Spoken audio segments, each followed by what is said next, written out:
I never believed roads could remember people. That changed the night I drove into Ravenwood.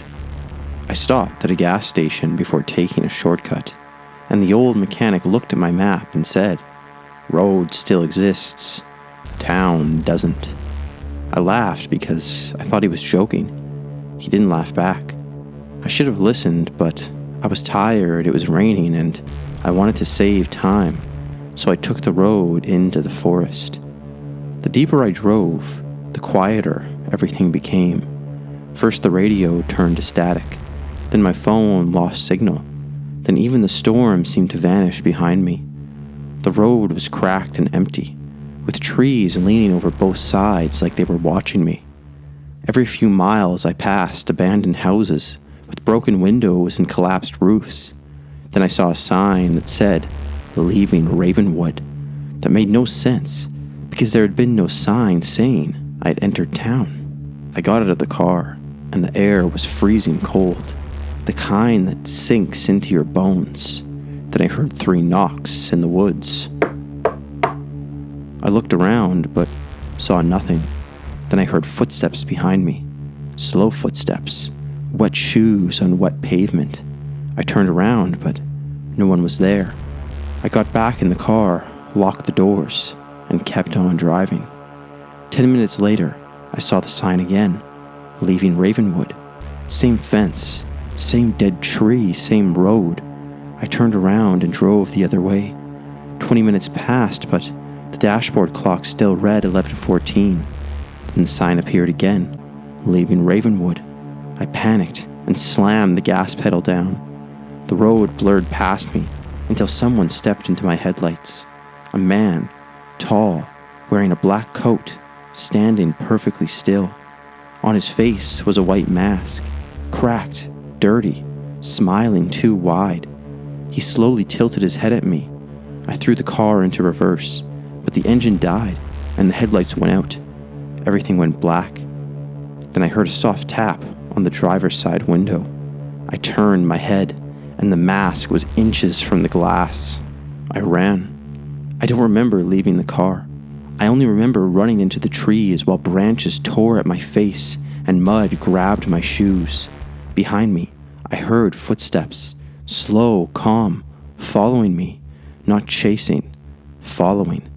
I burst out of the woods and saw an old, rotting 2-story house with one upstairs, window, glowing yellow. I pounded on the front door, but no one answered. I looked back and saw the masked man standing at the edge of the trees, watching me. I forced the door open and ran inside. The smell hit me instantly. Rot, mold, and something sweet underneath it. Then I heard a floorboard creak. Upstairs, someone was up there. I looked through the curtain, and the masked man was now standing on the porch, waiting. I had nowhere else to go, so I went upstairs. At the end of the hallway was a room with light inside. A little girl sat in a chair facing the window. Wet hair covered her face, and she wore a white nightgown. I whispered, "Are you okay?" She didn't move. Then I noticed the walls were covered in clocks, dozens of them. Every single one read 11:14, and none of them were ticking. I told her we needed to leave. She slowly raised one hand and pointed behind me. I turned around, but the hallway was empty. When I looked back, the chair was empty too. Then I heard a child laughing downstairs. And the front door burst open. Heavy footsteps entered the house, slow, wet footsteps coming up the stairs. I ran into a bedroom and hid in a closet. The footsteps reached the hallway, then stopped. I held my breath. Then another closet door opened beside me. A whisper came from inside. "Don't let him see your face." A pale woman crawled halfway out. Her eyes were sunken and her voice was shaking. "Hide," she whispered. The bedroom door opened. Boots stepped inside. Water dripped from a black coat. The woman began crying. The boots stopped at her closet. Then I heard tearing, dragging, then silence. The boots turned towards my closet. 1 step, 2 steps, and a hand touched the knob. Then from downstairs, the little girl laughed again. The hand left the knob, and the boots walked away. I stayed hidden for what felt like hours. When I finally came out, the woman was gone. Only mud remained on the floor. I ran outside, and somehow my car was parked beside the sign, leaving Ravenwood. The keys were still inside. I drove until sunrise and eventually reached the gas station again, but it was abandoned. Boarded windows, rusted pumps, no mechanic, only an old newspaper box. Inside was a faded headline: "Local town of Ravenwood vanishes after fire." The date was August 14th, 1978. I checked my phone. It was August 14th. I had lost 48 years. Now, every year on that same night, all my clocks stop at 11:14, and if I look outside long enough, I see a man on the road walking away, then slowly turning back to look at me. I used to work the night shift delivering medical supplies to small towns nobody else wanted to drive to. The pay was good, the roads were empty, and most nights, nothing happened. Then, I got a route that ended on an old country road nobody at the warehouse would talk about. When I asked where the drop-off was, my supervisor only said, "If you see someone walking, do not stop." I thought it was a joke. Around midnight, I turned onto the road. It was narrow, cracked, and lined with dead trees. Fog hung low over the pavement, thick enough to swallow the headlights. There were no houses, no mailboxes, no signs of life, just miles of darkness and the sound of my tires rolling over broken asphalt. About 10 minutes in, I saw someone ahead of me, a man walking in the center of the road. He wore a long black coat and moved slowly, almost limping. His back was to me. I remembered what my supervisor said, so I kept driving. I expected him to step aside once I got close. He didn't. I honked. Nothing. I flashed my high beams. Still nothing. I slowed almost to a crawl until I was only a few feet behind him. That was when he stopped walking. Every hair on my arm stood up. Without turning around, he raised one hand and pointed to the woods on the right side of the road. Then he kept walking. I went around him and kept driving, trying not to look in the mirrors, but curiosity got the better of me. I glanced up, and he was gone. There was nowhere he could have gone. No driveway, no ditch, no side road, just fog. I told myself I imagined it, and kept going until I reached the delivery address. According to the paperwork, there should have been a clinic there, but there was only an abandoned church. The front doors were hanging open. The windows were boarded. The parking lot was empty, except for one rusted ambulance with no tires. I checked the address 3 times, and it matched. I called dispatch. No signal. I was about to turn around when I heard knocking from inside the church. I should have left. Instead, I grabbed my flashlight and walked to the door. Inside, the pews were covered in dust. The air smelled like mold and wet wood. My flashlight beam moved across the room until it landed on the altar. Someone had placed dozens of old masks there. White masks, cracked masks, all smiling. Then I heard footsteps behind me. I turned so fast, I nearly dropped the flashlight. The man from the road stood at the entrance. He was closer now, much taller than I realized, and his face was hidden behind one of the white masks. He slowly closed the church doors behind him. I ran through a side hallway, pushing through old storage rooms and broken furniture. Every step I took echoed through the building, but I could still hear his footsteps behind me, slow, steady, never rushing. I found a staircase leading down into the basement and took it 2 steps at a time. At the bottom was a metal door with a chain lock already broken. I shoved it open and went inside. The room was beyond huge. Rows of hospital beds filled the basement wall to wall. Old straps hung from the rails. Bottles and rusted instruments covered trays beside them. On every pillow was another white mask. I backed away in horror. Then I heard whispering. Not one voice, dozens. Soft voices coming from the beds. I shined my flashlight across them and saw shapes under the blankets, human-sized shapes, perfectly still. The footsteps reached the basement stairs. I killed the flashlight and crawled under the nearest bed. The footsteps entered the room, slow and steady, passing one bed after another. Then, all the whispering stopped at once. Silence filled the basement. The footsteps stopped right beside me. I could see black boots inches from my face. Then something else dropped down beside me. A white mask. It had been slid under the bed toward me. I heard breathing above me, and a low voice said, "Put it on." I didn't move. The voice came again, louder this time. "Put it on." I stayed frozen. Then every blanket in the room began to move.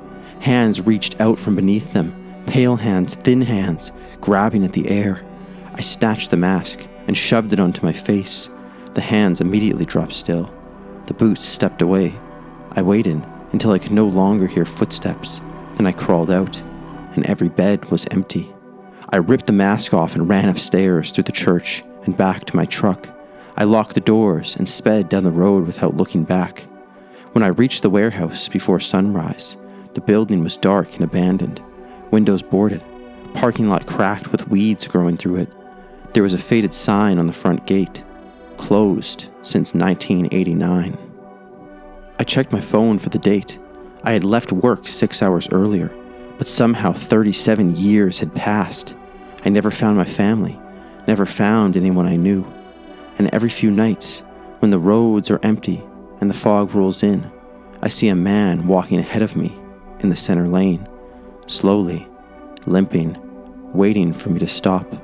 Sometimes he turns around, and I'm the one wearing the mask.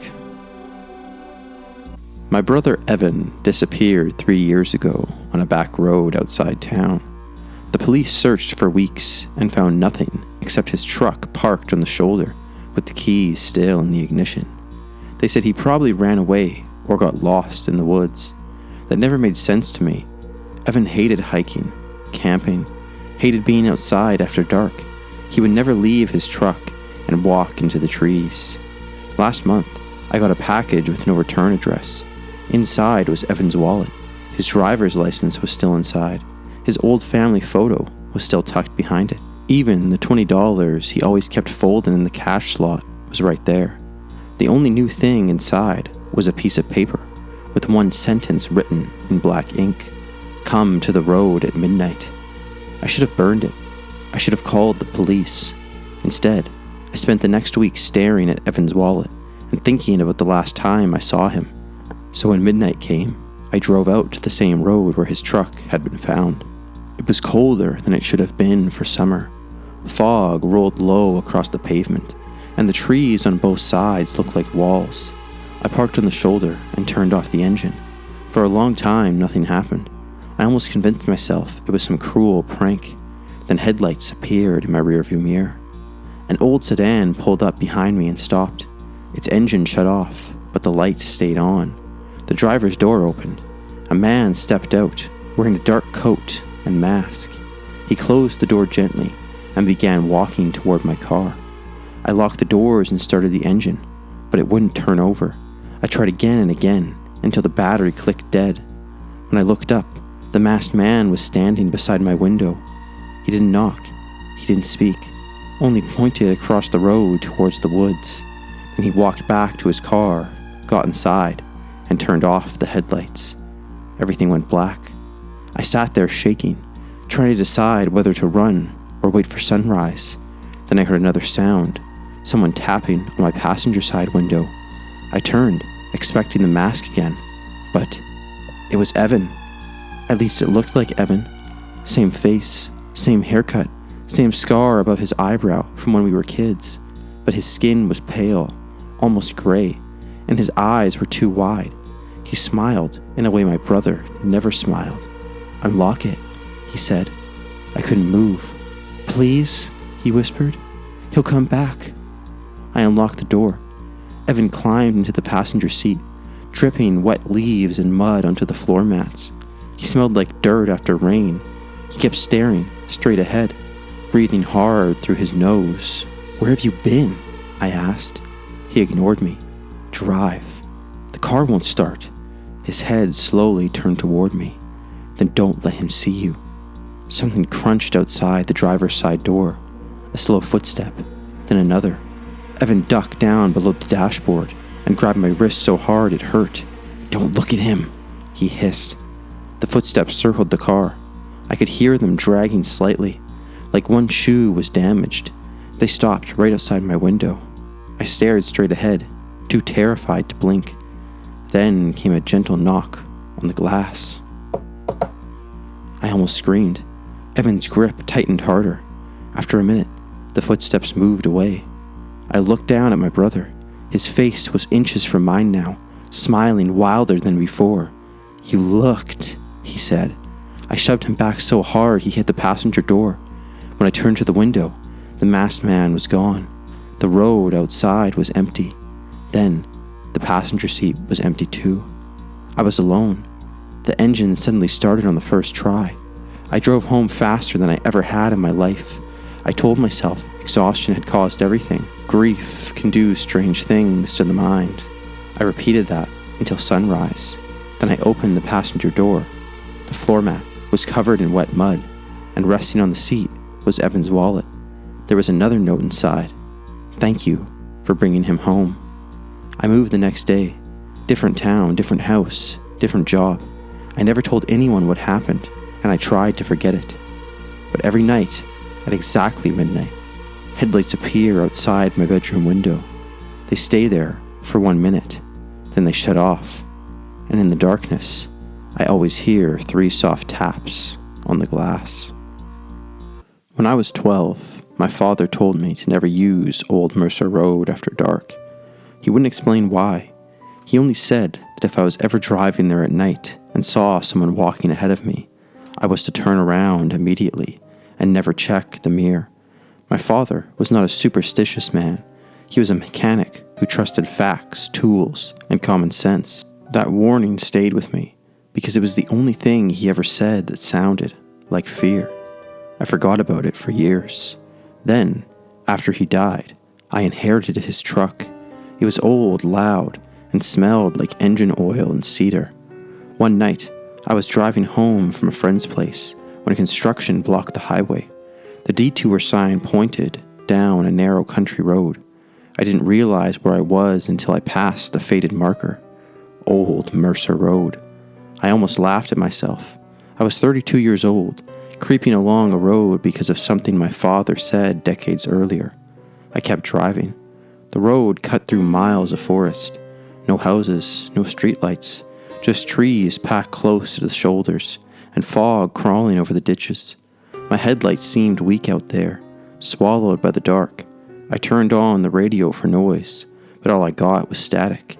Then I saw someone ahead, a man walking in the center of the road.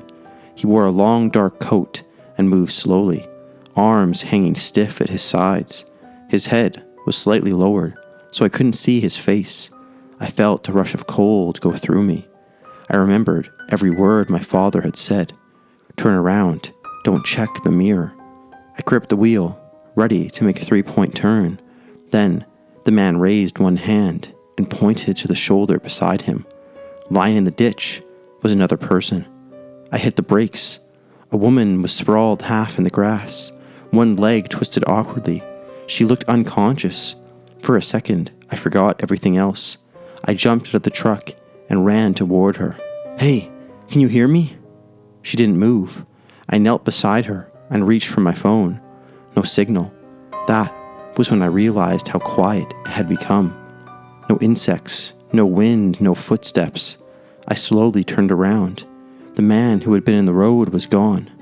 I stood up and backed away from the woman. Something felt wrong. Her clothes were old-fashioned, like they belonged in another decade. Her skin was ice cold, even through the sleeve of her coat. Then her eyes opened. They were completely white. She grabbed my wrist with shocking strength and whispered, "You stopped." I screamed and tore free, stumbling back into the road. The woman sat upright in one jerking motion, smiling too wide. Behind her, shapes began moving in the trees, more people stepping out of the darkness. Men, women, children, all walking slowly toward me, all with white eyes. I ran for the truck and slammed the door behind me. The engine struggled before finally starting. Hands slapped against the side of the vehicle as I accelerated. Faces appeared in the windows, pale, expressionless, mouths hanging open. I drove straight through two figures standing in front of me, but there was no impact. They passed through the headlights like smoke. I floored it and didn't look back. Then I saw the man again. He was standing in the road ahead, exactly as before. Same dark coat, same lowered head. I swerved around him and kept going. A mile later, he was there again, standing in the center lane. I swerved again, heart pounding. Another mile. There he was. Every time I passed him, he appeared farther ahead, waiting. My father's warning returned to me then, not the part about turning around. The other part, don't check the mirror. My eyes lifted on instinct to the rear view. The back seat was full. People were sitting shoulder to shoulder behind me, pale faces, white eyes, muddy clothes, silent, staring inches from the back of my head. And in the middle seat sat my father. He looked exactly as he had weeks before he died, grease under the fingernails, work jacket zipped halfway, but his eyes were white like the others. He leaned forward until I felt his breath on my ear. I told you not to look. The truck went off the road. I woke up at sunrise, hanging upside down in my seatbelt. The windshield was shattered. The forest was quiet and empty. No footprints, no people, no sign that anyone had ever been there. I crawled out and walked until I found the highway. The truck was towed later that day. The mechanic who inspected it called me with one question. He asked why there were handprints all over the inside of the rear windows. I sold the truck and moved away. But sometimes when I'm driving alone at night, I glance in the mirror before I can stop myself, and for 1 second, every seat behind me is occupied. I bought a dash cam because someone kept hitting mailboxes on our road at night, and the police wanted footage if anything happened again. I mounted it on my windshield, tested it twice, and forgot about it. For 3 weeks, it recorded nothing but deer, rain, and the occasional raccoon crossing the road. Then I checked the footage from October 17th. I only looked because I moped that morning with mud on my front steps, and my truck parked crooked in the driveway. I had no memory of going anywhere the night before. I assumed I'd sleepwalked again, or moved the truck while half awake. I laughed about it while making coffee. Then I opened the video. At 11:42 p.m., my front door opened. I walked outside, barefoot, wearing my pajamas. I climbed into the truck, started it, and drove away. I stared at the screen, trying to remember any of it. Nothing came back. It felt like watching a stranger with my face. The footage showed me taking the back road out of town, the one that cuts through old farmland and dead forest. I never used that road at night. Too many blind turns, too many deer. But there I was, driving steadily with both hands on the wheel, eyes fixed ahead. At 11:58, the truck slowed. Someone was standing in the road, a man in a dark coat, wearing a white mask. He stood perfectly still in the headlights. Instead of turning around or speeding off, I stopped right in front of him. Then I unlocked the passenger door. The masked man got in. I almost shut the laptop right there. The camera angle only showed part of the passenger seat, but I could see his shoulder, the edge of the mask, and one gloved hand resting on his knee. I could also hear him breathing, slow, raspy breaths, like someone with a chest full of fluid. I watched myself drive deeper into the woods with that thing sitting beside me. At 12:07, he spoke. "Still empty," he said. My own voice answered calmly. "Yes." "Good," he said. Kept driving. I had never heard that conversation before in my life. The truck turned onto a road I didn't recognize. Narrow gravel, trees pressing close on both sides, branches scraped along the doors. The dash cam shook with every bump. Then we reached a gate. Tall iron bars standing open between stone pillars. No sign, no fence extending beyond it. Just a gate in the middle of nowhere. I drove through. Beyond it was a long dirt road leading to a house, 3 stories tall. All dark, except one upstairs window glowing yellow. The masked man said, "Park by the porch." And I did. He opened the passenger door, stepped out, then leaned back in toward me. Bring the next one tomorrow. He closed the door. Then he walked to the house and disappeared inside. The footage ended there. Not because the memory card was full, because the camera shut off. The next file began at 3:16 a.m. I was driving home alone. My hands were covered in dirt. There was blood under my fingernails. When I parked in the driveway, I sat motionless for almost a minute, then went back inside and to bed. I watched the footage 6 times. I checked the metadata. No edits, no corruption. It was real. I went to the police that afternoon. They searched the road from the video and found nothing. No gate, no dirt road, no house. One officer suggested carbon monoxide poisoning. Another asked if I'd been drinking. But I knew what I saw. That night, I nailed my windows shut and hid the truck keys. At 11:42 p.m., someone knocked on my door. 3 slow knocks. I stayed silent. Then I heard my truck engine start outside. I ran to the window. The truck backed out of the driveway on its own. Headlights on. Driver's seat empty. I rolled to the road and stopped there idling, waiting. I never saw it again. Insurance called it theft. 2 weeks later, a package arrived with no return address. Inside was my dash cam. There was a new video file on it. The timestamp was from the night before. The camera showed the inside of my missing truck driving down a dark road. Driver's seat empty, but in the passenger seat sat the masked man. He'd looked directly into the camera. Then he said my name, and from somewhere off screen my own voice answered, "I'm bringing the next one now."